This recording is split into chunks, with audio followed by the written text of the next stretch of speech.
I think the one thing I want to start with was Friday night. Listen, um, they always start Friday with the celebrity game, right? Um, maybe I'm getting older. Maybe you guys can help me out here.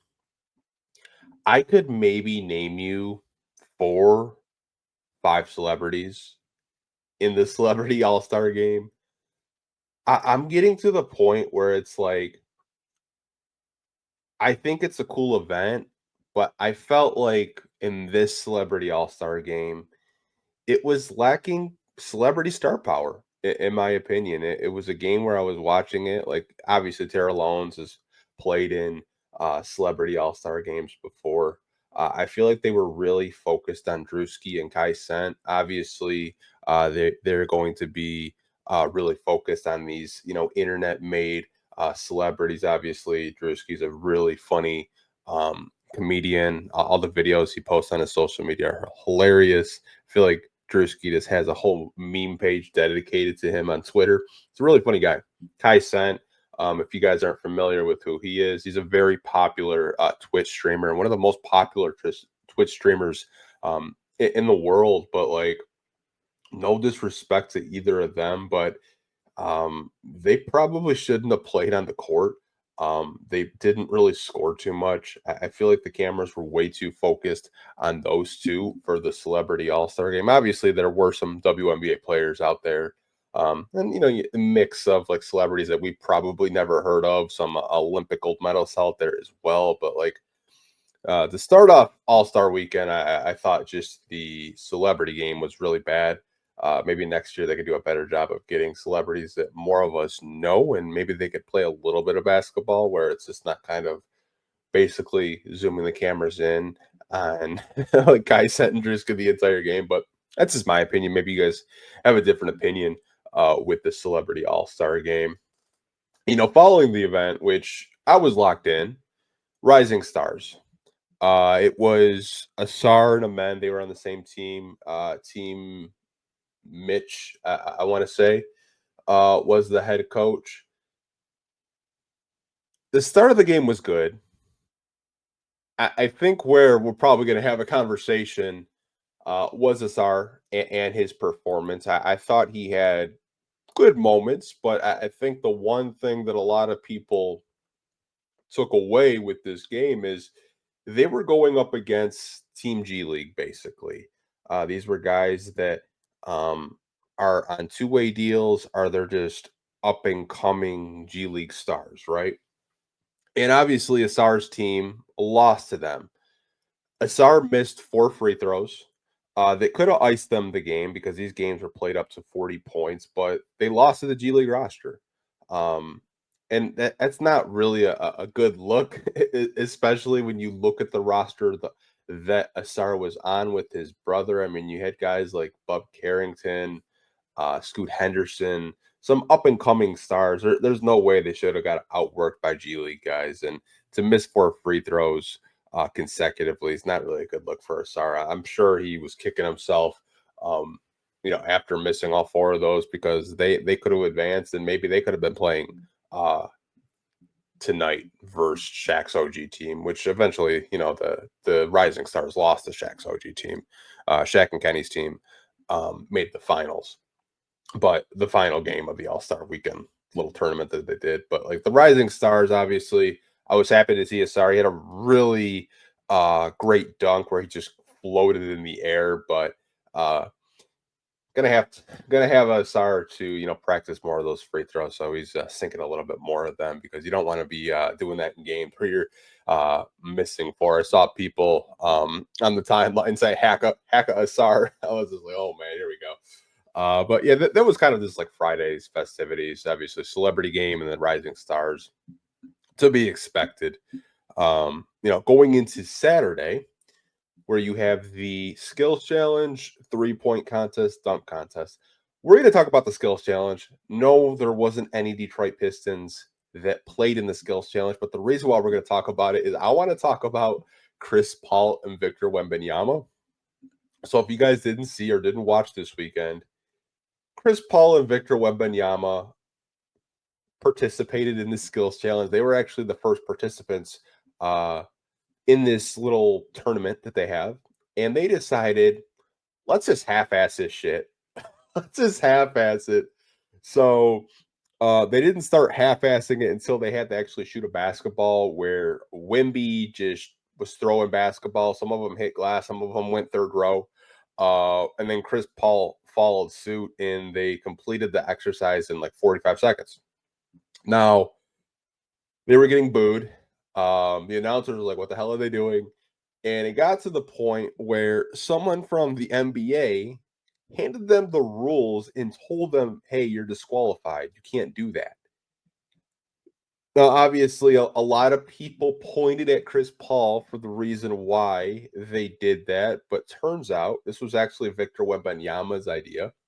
Uh, that's what Draymond Green had said. And he said, he was asking a lot of people, but he didn't ask the right people. So they kind of had a half-ass strategy in this skills challenge, immediately got disqualified. TNT wanted to interview them and ask, but the NBA wouldn't even ask it. There was like a viral video of Allie LaForce from TNT, who's a sideline reporter. She went to go ask them, but she wasn't allowed to, which was makes it even like weirder. It's like your ratings are down as it is, and you're kind of acting like all weird about it, but whatever, man. Evan Mobley and Donovan Mitchell ended up winning the skills challenge. So shout out to those guys. Going into the 3-point contest, to start off, Cam Johnson just laid an egg, man. He had 14 points. Cade Cunningham didn't do much better. He had 16 points, but at least he didn't get last. Jalen Brunson did eliminate him because he had 18 points in the 3-point contest. But then Buddy Hield just went on a heater. Had 31 points, I believe. Bounced out Jalen Brunson, but eventually Tyler Hero actually won the 3-point contest on Saturday. So that was cool. Honestly, like the 3-point contest, like I'll watch it, but I'm not like as locked in as I am on Saturday with the dunk contest. And it was pointed out that this was the most viewed dunk contest in quite some time, over 1 billion views. From viewership to social media, a lot of people were locked in, and to be expected. You had the Klung show. McClung, I think is his last name. I probably butchered that. I apologize. But he three-peated, jumped over Ikea. Every dunk was at 50. I know there were some people that were pretty upset that they feel like Stephon Castle should have won this dunk contest. I feel like Stephon Castle at least made it challenging. At least you kind of felt like watching it, like, oh, maybe, Mac will have some competition towards the end of this dunk contest. But I mean, after he jumped over the car, I think most of us were like, yeah, just give him the damn trophy. He three-peated. I saw a wild stat that he's made more money in these 3 dunk contests than he's had career earnings across G League contracts and NBA contracts. He's made over $300,000 in slam dunk contests. He's only made around 150 and some change with NBA and G League contracts. So there's a reason why he keeps coming back. You're getting $100,000 for a dunk contest. It's maybe like 20, 30 minutes long. So wouldn't be surprised if he tries to 4-peat.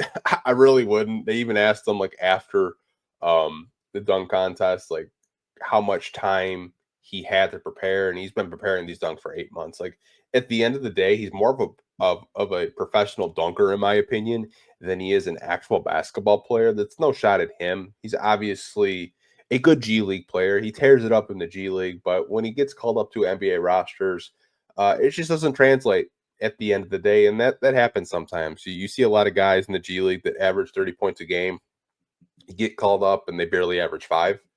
The G League is a completely different speed, the way they defend, schematics. NBA is just a whole other animal. But shout out to Mac for three-peating. And there was some tweets like after the game that John Morant, Zach LaVine may look to get into the dunk contest next year. Even Giannis, kind of sparked it. Like I remember growing up as a kid, like the dunk contest was something that I looked forward to. I still look forward to it, but I'm just not as excited as I was as a kid. Maybe I'm just kind of showing my age because I'm 32. I know some of you guys are a little bit younger, or maybe you're a little bit older than me. Maybe you have the same opinions of just the way, Saturday night dunk contests go. But that was the Saturday night All-Star weekend. Now, tonight on Sunday, obviously you have a brand new format in the All-Star game. And I have so many thoughts and opinions on this, you guys, because I honestly feel bad for Cade. And the reason why I feel bad for Cade is I felt like he kind of got shortchanged on his first All-Star experience. Obviously, this is the first year where it's not like Team LeBron or East versus West, which I think they should go back to East versus West personally.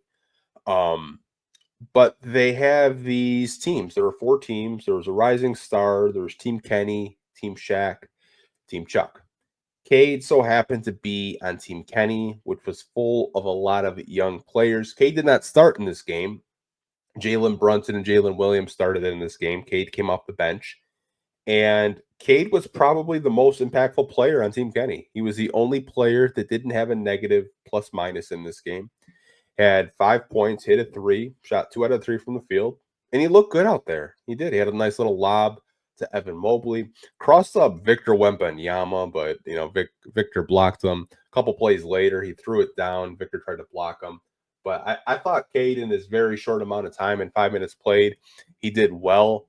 I just feel bad that like a lot of these players are getting shortchanged personally. Like East versus West was a tradition in which these players played hard, but the fact that the NBA has to go through such lengths to do these tournaments, and then a few years before that, they had like Team LeBron and Team Giannis, or Team LeBron and Team KD, where they got to handpick their teams. I honestly think Adam Silver and the NBA, they're catering too much to these superstars. I think a big reason why a lot of these players aren't competing, aren't really playing hard, which they kind of played a little bit harder tonight. I don't think it was the length of the games. Going up to 40 points, I saw plenty of possessions where they weren't playing defense. Saw plenty of possessions where there was no effort. I think the reason why you don't see effort isn't because of the length of the game. I think the reason why you don't see effort is all of these players are getting paid. There's no incentive for them to play hard. And that's just the sad reality and when which we're in. Like when I was growing up as a kid, like when you had Kobe Bryant out there and you just had like Kevin Garnett and all those guys, like they played hard because not everybody had a max contract. Not everyone was making 30, 50 million dollars. Now every team has a max guy. And I think that's the problem is these guys are already paid. They're not going to risk getting injured to play in an all-star game. The all-star game is getting into the territory of the NFL Pro Bowl where eventually what's going to happen is no one's going to give a shit about it. No one's going to watch it anymore. This was probably the worst all-star game that I've watched in recent memory. And I feel bad for Cade that he got shortchanged. Obviously, a star making rising stars.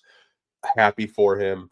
Had his bright spots, but overall, really did feel bad for Cade that he only got to play 5 minutes, and it was a really short All Star game. Would have liked to see him, possibly start out there, because when Cade did get out there, the team Kenny had a lead uh, on Chuck's team. But hey, man, it is what it is. Now,